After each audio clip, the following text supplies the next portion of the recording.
In late July 2016, members of the Waite family prepared to board various aircraft in California to head to Maryland for Casey and Jason's wedding.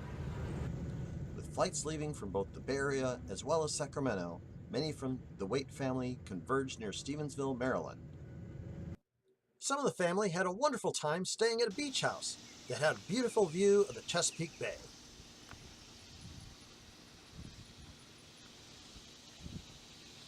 While others stayed at a Best Western near the Kent Narrows.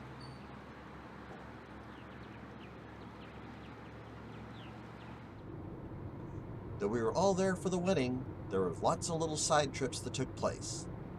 Carol and Eric ventured out to Ocean City, Maryland, which is the far end of US 50, in which the other end point is just outside of Sacramento, California. Everyone was so amazed at the amount of agriculture and woodland that exists within the state of Maryland. For those parts which are not covered by forested area, homes, or businesses, you'll find miles and miles of agriculture which consists primarily of corn, for as far as the eye can see. The main impetus for planning the trip was the wedding of Casey Waite and Jason Torres. We were all thrilled to see Casey and Jason walk down the aisle. It was a beautiful day to watch them be wed, with the backdrop of the Chesapeake Bay. After the wedding, all in attendance had a wonderful time visiting, having great food and dancing the night away, including having an opportunity to watch Casey try his hand at breakdancing. On the morning after, a brunch was held to continue the celebration of the marriage, and a very happy couple. It was a beautiful morning which included a relaxing atmosphere, great food, an amazing view, and even better company. Though the event required a lot of work, many pitched in to make the morning a true success. A few of us took a quick trip to Annapolis, home of the U.S. Navy Academy. This is a cute little seaport town that is very dog-friendly and has some great food to be eaten. During the trip, we ate well at many different fine establishments, but when it came to the coffee shop sort of experience, nothing held a candle to our Brookfields back in Sacramento. The majority of the family spent the better part of 2 days checking out Washington, D.C. and riding around on big bus tours. Riding around on the big bus, we were able to get an overall view of Washington, D.C. area, including the Capitol Building, the Smithsonian Castle, the Washington Monument, and even Union Station. On Tuesday, our exploring of the Washington, D.C. area included a visit to the U.S. Naval Museum. Our first stop on the big bus for this day, though, gave us an opportunity to check out the grandeur of the Jefferson Memorial. On our next stop, we got to check out the expansive Roosevelt Memorial. Many of the sentiments reflected at this memorial are even more pertinent in our society today.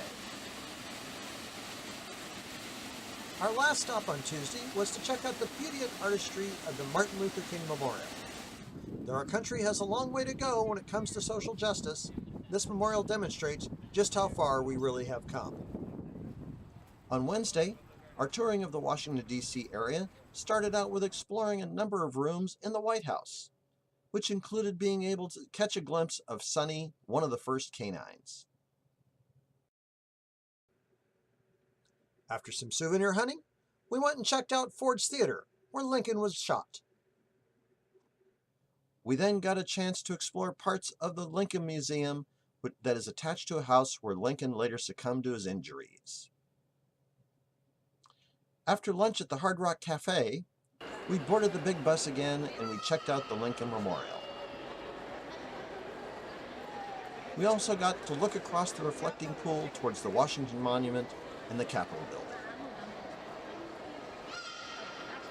Next, we walked to have an awesome experience of viewing the Vietnam Memorial Wall and the statue of the soldiers keeping a watchful eye on it.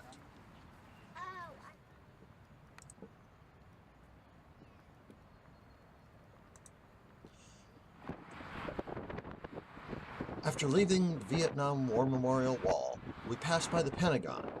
This is about as close as you can get and still have a camera running. As we arrived at our last stop in Washington, D.C. of the Arlington National Cemetery, We were in awe at the number of grave sites that are here. The conclusion of our day included being humbled by witnessing the changing of the guard at the tomb of the unknown soldier. United States Army, Guard of Honor, tomb of the unknown soldier. The ceremony that you are about to witness is the changing of the guard. In keeping with the dignity of this ceremony, it is requested that everyone remain silent and standing.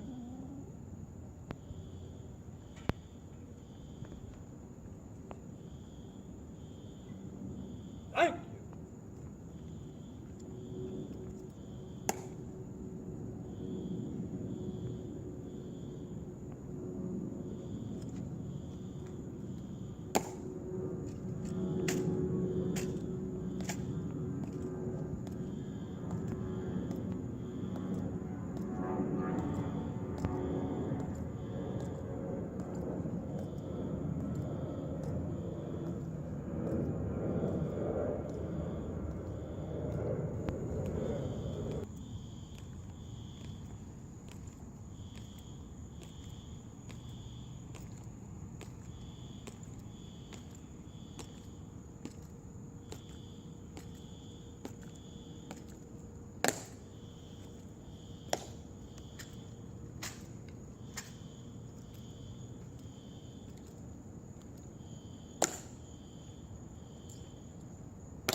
On the Thursday after this very busy week, the time had come for family members to return home after what was a fun but dramatic week of events.